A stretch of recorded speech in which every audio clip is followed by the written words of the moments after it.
Hi, everyone. It's really good to be with you. Let me begin with an apology. I'm at the tail end of a COVID infection, which I would not recommend if anyone's considering it.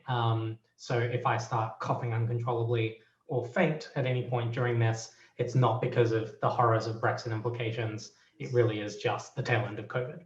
Um, so as to the question, where are we now? Well, of course, the United Kingdom has left the European Union and is currently reaching the end of the so-called transition period, which was effectively a freezing of the way things worked previously for the duration of a year to allow the two sides and the businesses and the governments on both sides of the channel to put in place the arrangements required to basically function after the transition period ends. Now, to understand what the implications of leaving a single market and customs union are, you kind of have to go a little bit back to the start and go, well, what is the idea, at least, behind the single market and the customs union? And we can take them one at a time. The single market is fundamentally an attempt to harmonize internal regulations. This idea that the 28, now 27 member states would, on just about every issue of regulation that concerns things, services, capital, people moving across borders, would come together and try to establish a common regulatory direction. So this is broadly what we think energy policy should be, or at least energy regulation should be within these 27, 28 member states. We will then, having all agreed that, what we will do is every member state will implement it in its own way, but we will, as our going assumption, assume that all of our other member states are doing the right thing, and we will use the ECJ to adjudicate when it's not.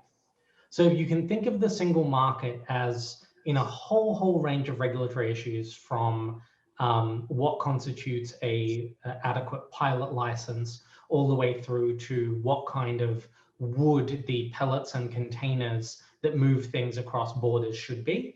It is that kind of harmonization. It is the benefit of the doubt.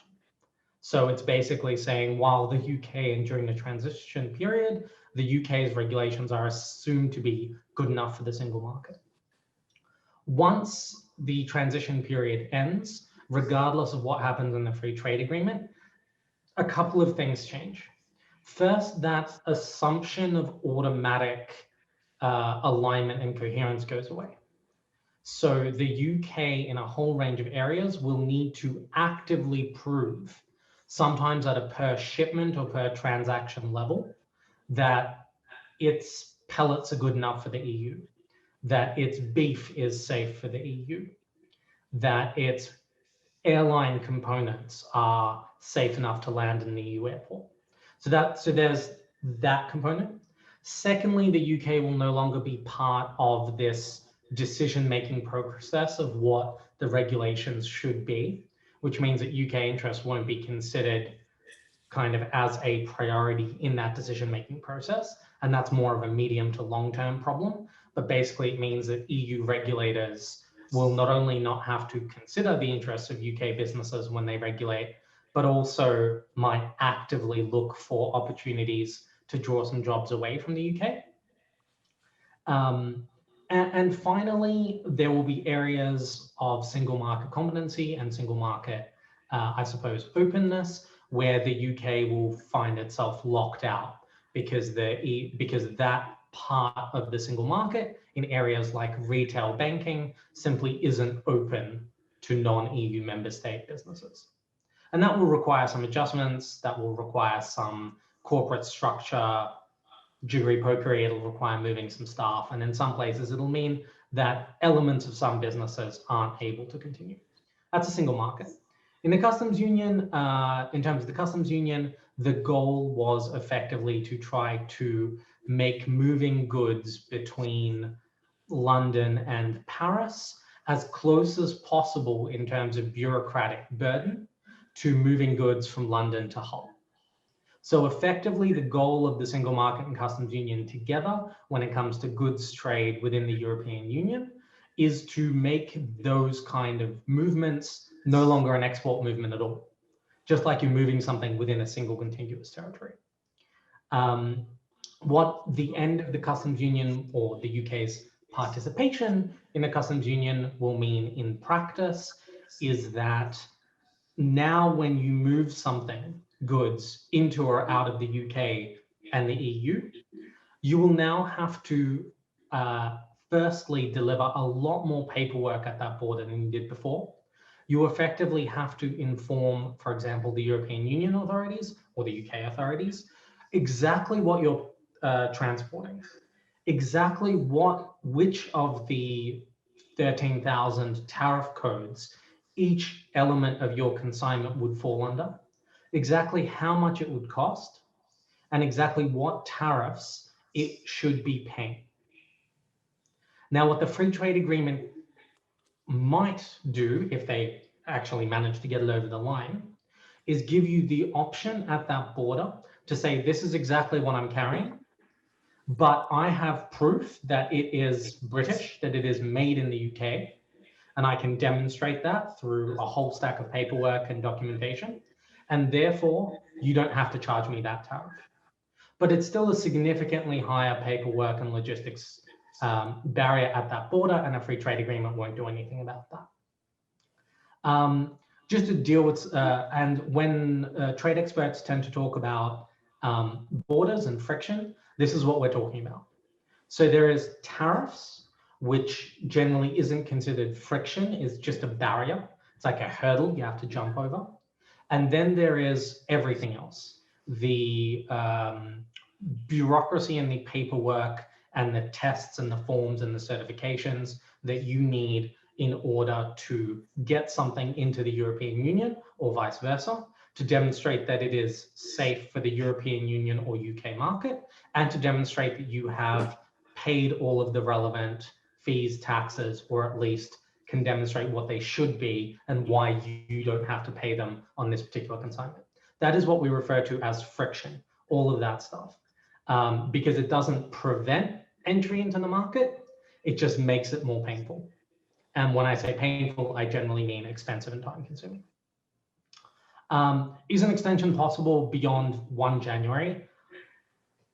Theoretically, it doesn't seem to be, nobody appears to be talking about it. Nobody appears to want it as a priority. It's more of a political question than a trade question, if we're being honest. But I would say it's exceedingly unlikely, in part because of the politics in the UK and how important it is symbolically for the transition period to end, in part because of just how difficult it would be in the EU system to have any kind of extension at this point. And third, because of all of the things that would have to be negotiated in order to make it happen. It's not as simple as just going, okay, we're going to do 6 more months. There are thousands of moving parts in terms of how these two entities interact with each other that are laid out in the withdrawal agreement. So when someone says an extension beyond January 1st, what they basically mean is like, let's do another withdrawal agreement negotiation to figure out what that 6 months would look like. Who pays what into where, which agencies continue, which don't, how does it all work? So the odds are exceedingly low at this point. There's either going to be an FTA or there isn't, but I think the operating assumption should be transition period ends at the end of this year. Have existing trade agreements we had through the EU been replicated or improved upon? Many have been. And there is a hope, there's still an outside hope that maybe the Canadian free trade agreement will also get done this year, though I think that hope is narrowing a little bit now. But certainly Japan's been done, a whole host of what are called the economic partnership agreements, which are the agreements the EU and now I guess the UK has with developing countries have been rolled over. Switzerland has been partially rolled over, EFTA partially rolled over, Korea rolled over. Yes, they have. On the whole, though, that's a sideshow. The FTA that matters is the EU in terms of, well, for a whole host of reasons. And I might end it there on that slide. I'm happy to take questions. I think there are loads of questions really from that, Dmitry. I think there's the complexity of this is very apparent. But the opening slide is, can you summarize where we are now? So where do you think we are? Well, you're not in a great place if we're being completely honest. And I think that applies to both sides of the channel. Basically, the transition period was intended as this year where everybody got ready, where there was a fixed, theoretically, end date, where like, okay, we knew that from January 1st, we would be trading on basically non-EU, outside of the EU, which meant that there were basically 2 to 3 groups that needed to prepare really hard. The first of these was businesses. The second of these was the dedicated customs sector. So the private, that's the private sector professionals that kind of grease the wheels of international commerce where you have friction. And the third was the government and the civil service, from Her Majesty's Customs all the way through to immigration and so on. Unfortunately, COVID really stole a big chunk of that year. I think businesses which otherwise would have devoted a lot of resources to Brexit preparation were completely understandably trying to keep their staff working, trying to stay afloat, trying to stay alive, which means that we're now faced with this last minute scramble, and at least the CBI surveys aren't looking great for a lot of businesses, especially smaller businesses that kind of backburnered Brexit preparations for a bunch of reasons, some valid and some invalid. And so there's this sense that a lot of what I was talking about in terms of managing this friction that will come from January 1st, really thinking through the implications of everything from reduced ability to move staff around to the VAT implications, through to how their supply chains work, how their deliveries work. A lot of that work just hasn't gotten done, or hasn't gotten done enough. There's no point pointing fingers over any of that. It's just a huge challenge that not every company prioritized, and not every company was equipped to prioritize. Government preparations are coming along, but there is significant, Joe Mays has done a lot of really good reporting on this, that in places it's just not going to be ready. Simply speaking, the vast kind of IT bureaucracy you need to have in place so that you have this smooth system of vendor in the UK, through to logistics company, through to freight forwarder, through to Her Majesty's Customs, through to Calais Customs, and into Europe. All of that doesn't look like it'll be in place for January 1st.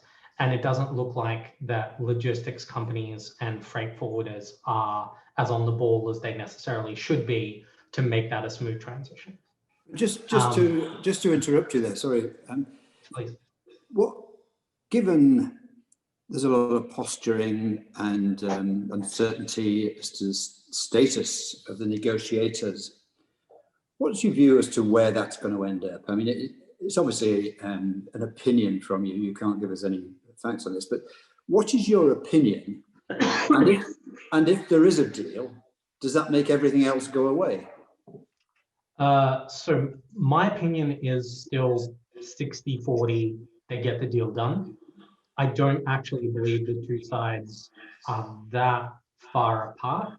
And I think the areas where they have conflict, I can clearly see a landing zone if everybody's kind of just willing to sell it back home. And that's true on subsidies or what's called state aid. That's true on fish. Just about everywhere there is definitely room for both sides to be able to do a deal and then claim victory, which is really what FTAs are all about. So from that perspective, I'm still maybe just marginally, but still an optimist. A lot depends basically on Prime Minister Boris Johnson and his relationship with the Tory party, who are perhaps more skeptical of the deal. basically to what extent he feels like if he makes the compromises required to get a deal over the line with the EU, to what extent can he sell it to Steve Baker and the other MPs who are more skeptical. That's really not my field. But basically, the second he decides that he can do that, the landing zone is there for him to take. And it won't be one that sort of massively cripples anything he wants to do going forward, whether it's on state aid or fish. So I'm still sort of optimistic. In terms of what it fixes some things, but not a lot of things. So it gets rid of tariffs, which is a hugely significant factor for you if you happen to work in one of the sectors that is tariff exposed. There aren't that many of them, but they're quite important. So basically, if you work in agriculture or anywhere near the agricultural sector, if you work in the automotive sector, if you work in a few other kinds of manufacturing sectors, then the FTA is of outsized significance to you because you risk potentially being locked out of the EU market just by tariffs. On a lot of this other stuff, the biggest gain from an FTA will be sort of mood music. I know I'm talking to a lot of HR professionals, and so hopefully this resonates with you. Like, it makes, whatever the rules are, it makes a huge amount of difference, the working relationship and the kind of atmospherics of your relationship with the people administrating and making those determinations. If I walk into your office as a HR director and you know me as a problematic employee with a bad attitude, then sometimes that'll mean that create versus a star employee who's always trying to do the right thing. Chances are your ability to help me navigate those rules, your ability to, the decisions you make on line ball calls will probably vary. It's the same thing with the FTA. If the FTA gets done and everybody is friends and everybody is in the spirit of joyful collaboration going forward, then on a million different regulatory decisions on both sides of the channel, there will be a good atmosphere, a good collaborative spirit, and the two sets of regulators can sit down and work constructively to eliminate the friction wherever it's possible. And in all of those gray areas between the rules, find compromises or at least have a good dialogue towards compromise. If the FTA collapses and both sides blame the other, everybody gets very angry and full of invective, then there are a million ways the two sides can create problems for one another, just on like every regulatory and cooperation issue imaginable. And that's going to be the mood music, at least in the short term. And that can cause headaches at the firm level, just because people are not being reasonable and people are not being constructive. And if there is a deal, none of the paperwork and friction stuff goes away with an FTA. None of it. As I said, even if there is a deal, what will companies and organizations need to be concerned about? I mean, it depends per company, and it depends on what you do. But basically, there is a couple of tests you will need to immediately apply, almost regardless of your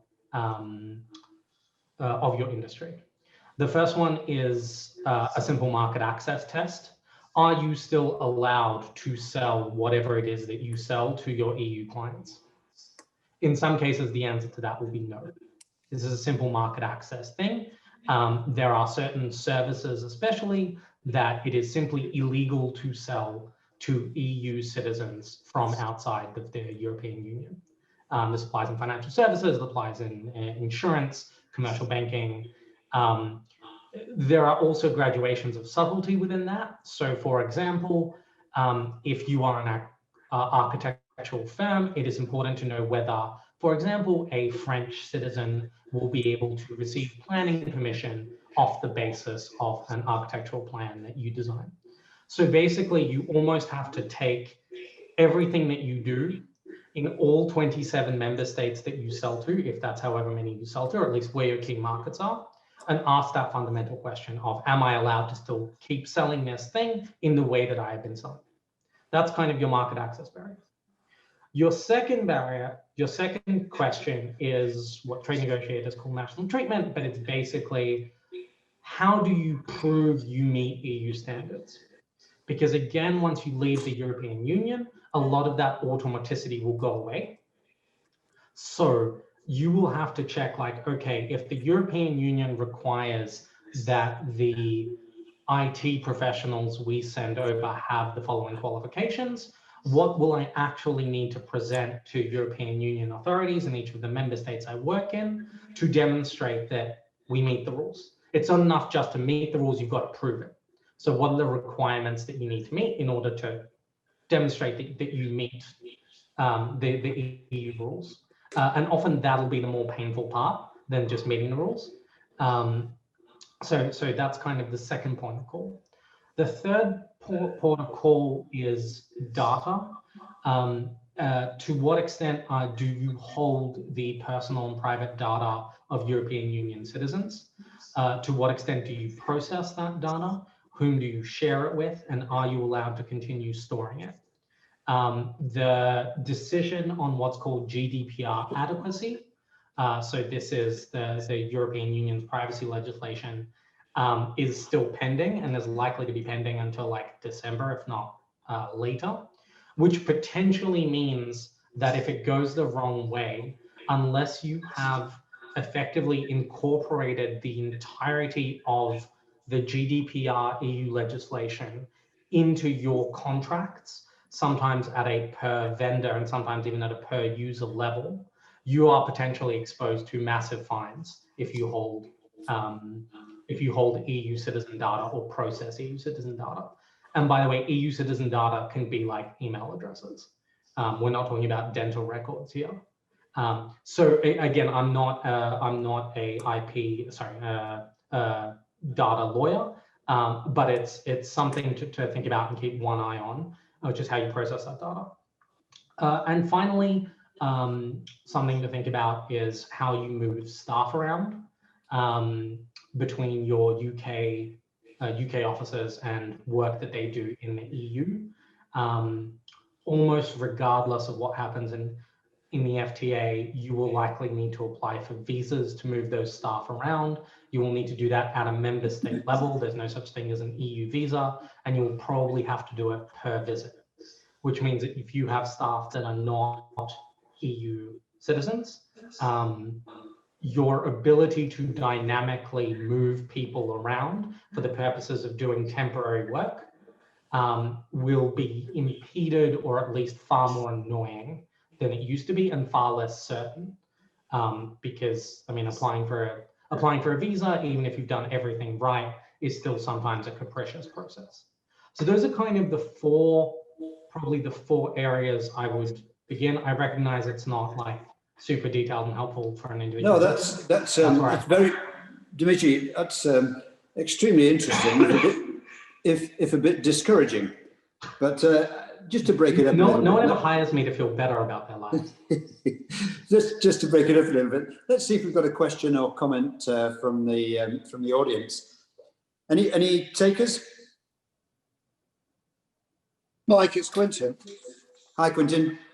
The question that's on my mind is, having listened to this and listened to the present, and read around, I think the thing that always surprises me when you're up close to something as new as this is the surprising factor that people haven't thought about. And I just wondered, as Dmitry's closer to it, what do you think people haven't paid attention to, that even in the event of some deal popping out, is likely to be a fly in the ointment for people in the first quarter of next year? I'm talking about the transition phase. The first quarter of next year, what's the most likely thing that's going to surprise people? I mean, some of the local press, or recent press, has been about 25% price rises for some items in supermarkets. I don't know. Or is it the logistics that's going to surprise us? Or is it going to be the GDPR thing that people haven't given enough attention to? Don't know, what's likely to be the big transition hurdle? Yeah, listen, I don't know what the one thing is. The complexity of this relationship is staggering. Like, over the past 50 years, the UK and EU have been moving closer together and integrating functions and sort of streamlining things. And now that's being severed. So there are probably lots of things people didn't expect. If I had to guess in terms of Q1, I would guess that what people aren't anticipating is there are systems and processes that are on paper perfectly fine. Like the UK is still allowed to sell this particular thing to the EU. On paper, it's all fine. But what they're not anticipating is what happens when on day 2 of post-transition period, everybody in the UK who wants to sell this particular thing turns up at the one licensing office in Lyon and applies to get a license at the same time. And this is an office that normally processes 3 applications a month, right? Like these are the kind of things where just the bureaucracy, especially in the European Union, I anticipate this, the biggest problems I think will be when the massive kind of juggernaut of UK business goes and tries to very, very quickly do all of the things that it was supposed to do over a year in Q1 next year. And it just basically overwhelms the absorption capacity of EU bureaucracies that frankly may not be that inclined to do any favors to begin with. So like this is where I'm expecting challenges there. I'm also expecting challenges like the heat treated pellets thing came out last year and took everybody by surprise. Basically, if you are outside of the European Union and you want to move wooden pellets full of stuff into the European Union, then not only do they have to be a specific type of heat treated wood, but they have to be stamped with a sign, basically with a brand that says this is heat treated wood pellets. And when you load up a truck, you have to load them up with that brand facing outwards, right? Now, what we discovered last year is that the UK has absolutely none of these wooden pellets because it never needed to. UK pellets were automatically basically exempt from this requirement. So that was point 1. And point 2, logistics operators from the UK have never had to deal with this crap before. So they don't, that's not how they stack things. They haven't got that training. So like, and it's one of those things that like, it's boxes. Like CEOs aren't sitting around thinking about boxes, and you really just have to know. And you really have to know, and everybody has to know, and the materials have to be available. So I think there's going to be lots of like super annoying nonsense like that. And I think where the friction is also going to come from is, and again, I'm talking to HR now, so this will be very, very familiar to you. Even if the EU enforcement is lax, UK businesses, and vice versa, by the way, are going to struggle because if your shipment doesn't meet the rules, it's probably not insured, or that insurance is void.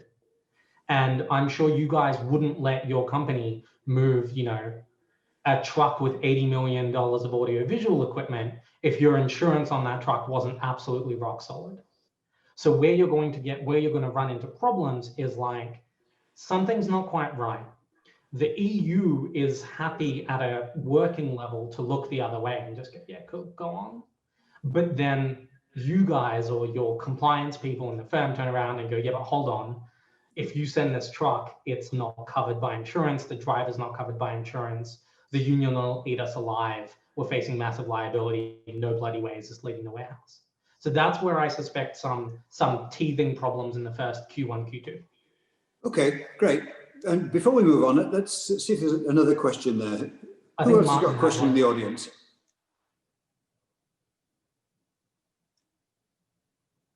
No? Yeah, Martin Fisher, what's your question? Well, it's more of a comment, if I might, Mike. I mean, I find that's fine. I find the presentation, I mean, you said it was quite depressing, hugely slanted, if I might say, Dmitry. I mean, you say your 60-40% is a possibility of improving. The simple answer to your question, Mike, that you pose, where are we now? As far as I can see, is we're exactly where we expected to be, which is we're at the last minute dawn of conversations. It's the 11:59 on the clock. We've got 1 minute to go. and everybody's playing hardball. And this could have been foreseen absolutely down the pike. It's the way the EU does negotiations. It's the way, frankly, most parties do negotiations. It's the way we negotiated the withdrawal agreement to start with. So there's no real change of approach that I see. The stories that you paint, Dmitry, of we're going to have to do paperwork, oh my God, it's going to be bureaucratic, we're going to have friction. Of course we're going to have some of that stuff, but that's what the country voted for. We voted to do things slightly differently because if we wanted to be the same as the European Union, we wouldn't have voted to leave. The reality is, what are we going to do about the fact that we've got more paperwork? How are we going to adapt? And the thing you don't seem to be acknowledging is the degree of innovation and entrepreneurial spirit and the way that actually companies wish to trade, organizations wish to trade, and squillions of other countries seem to trade perfectly well with the European Union without being a member of the European Union. So the idea that it's all going to come to a massive paperwork stop seems to me to be a highly exaggerated position. And so I do find it quite depressing. I think I'm quite optimistic that there's going to be a deal. Already we're seeing noises come out of the European Union over the last week that things are starting to move. That was, frankly, I think, rather inevitable. It's a political discussion, and the political will actually, in a post-COVID world, I think is more imperative to get an agreement. One of the questions I was going to ask was, do you think the whole scenario we've had with the whole COVID pandemic makes an agreement more or less likely? I would say it makes it more likely, but I'm curious to know your observation of that, mainly because I think everybody's in such dire straits, any agreement is a good agreement. And so I think there's an imperative to do that. So I'm afraid I find that the position you've presented today slightly more pessimistic by ignoring them or being lackadaisical, as you mentioned, the first quarter next year, but actually looking for innovation and new ways around the problems that we haven't had to in the first place. Yeah, look, that's all fair enough. I don't mean to, like, this is not a comment on the Brexit project.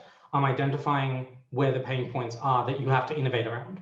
So like the paperwork requirement is there. And as you say, companies will look for ways that they can structure their supply chain, look for ways that they will, just like there's a really basic example, lorry with like 900 different kinds of products, because that means you've got to have a paperwork with 900 different things. But if you can figure out a way to change your supply chain so that the truck is carrying like one type of thing, then suddenly then the paperwork requirement means still there, but it becomes much, much easier because you literally just have to look up one tariff line and say, okay, we've got 900, I don't know, widgets at this tariff line. This would be the tariff that was paid. This is my having 900. When I'm talking, I'm not like, the UK is not going to sink into the sea and trade isn't going to stop. The more aware you guys are of some of these challenges, which are, as you say, just an inevitable function of leaving the European Union. There's no, like, there was never, it's not like the government has failed or something, or negotiations haven't gone well. This is just what it is. And so you have to know it's there, and you have to start thinking as early as possible about, okay, how are you going to innovate, restructure some of these things I was talking about in terms of market access barriers on services, require some clever corporate restructuring, potentially moving like a few offices maybe to the European Union, empowering them with specific functions to get around that. Like, there's all sorts of different things you can do. If my presentation comes off as pessimistic on kind of the challenges score, it's because there are some challenges. But that doesn't mean that like everybody should just shut up and go home. And it doesn't even necessarily mean that Brexit is a bad idea. I have absolutely no view on Brexit as a collective project because it is so much bigger than just trade. But look, on trade theory says that, listen, if you have sort of collaborative agreements with your neighbors and you tear those up, that's going to cause you some problems and some challenges. Some of those challenges will also be opportunities. Some of them will just be challenges. That's just the nature of the beast. That doesn't mean that like you shouldn't Brexit. I mean, you're literally not in the European Union anymore. That ship sailed. Now it's about how do you, firstly, you can kind of break it up into a couple of bits. There's how do you minimize the shock of the first few months, and that's just about doing the preparation. And then there's like, okay, after those few months are over, and like everything's reached that new equilibrium, and the UK firms have learnt how to trade with the European Union from outside, the way, as you say, other businesses in other countries do. Okay, well, what do we do now? Where do we find the opportunities? Where do we carve out a creative niche? How do we live alongside this European Union while not being part of it? And how do we maximize opportunities? So all of that's there.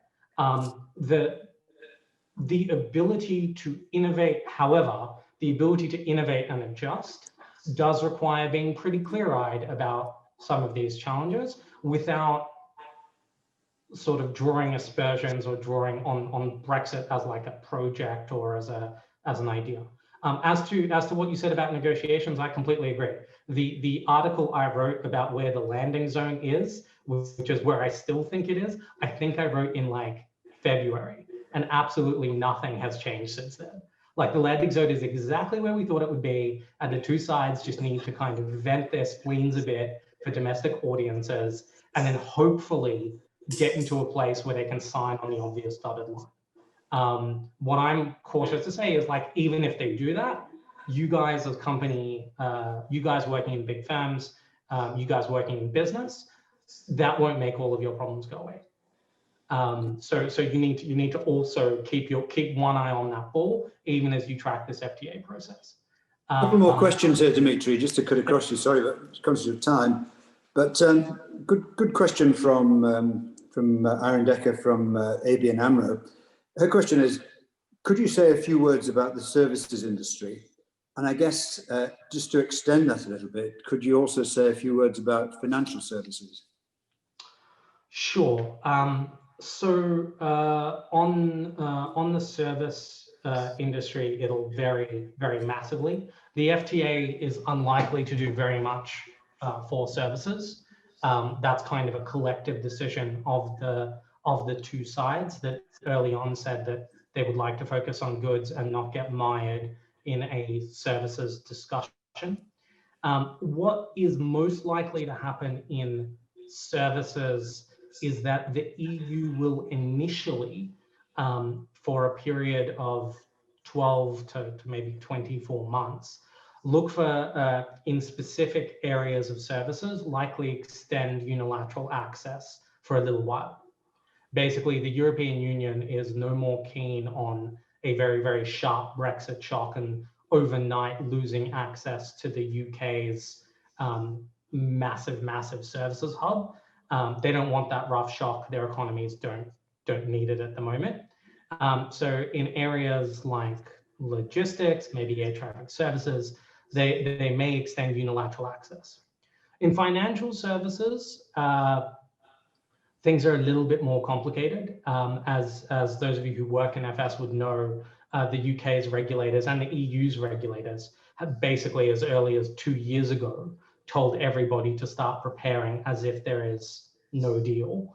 And the large financial services firms have mostly done that through a series of corporate restructurings and moving some elements of their headquarters around, changing the way that they clear certain things.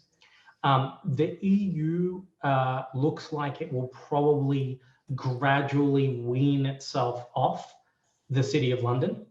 So it will initially allow at least some elements of the services the UK currently provides to either continue as they are or to continue with only minimal functions moving over into EU member states. And then over time, basically squeeze that out to encourage the movement of capital and jobs to Frankfurt, Paris, Berlin, what have you. This is likely to be a long-term kind of endeavor of theirs because city jobs are good jobs and they want to have them. There are, however, certain services, as I've alluded to throughout the presentation, that the EU does not have effectively legal capacity to allow the UK to continue providing, with retail banking being probably by far the most visible. The way that the EU treaties are set up simply does not allow the EU to extend that openness to UK banks or to third-party banks. So in some services, you can get a much sharper hit. In other services, things that are delivered, what we call mode 1, so remotely from the UK, the degree of change might be significantly lower. You might no longer have the ability to have somebody fly over and supplement a remotely delivered service quite as easily. You'll have to start applying for services. There will be some sectors where, as I spoke about before when I was talking about architecture, where EU authorities cease to recognize some services delivered by UK firms.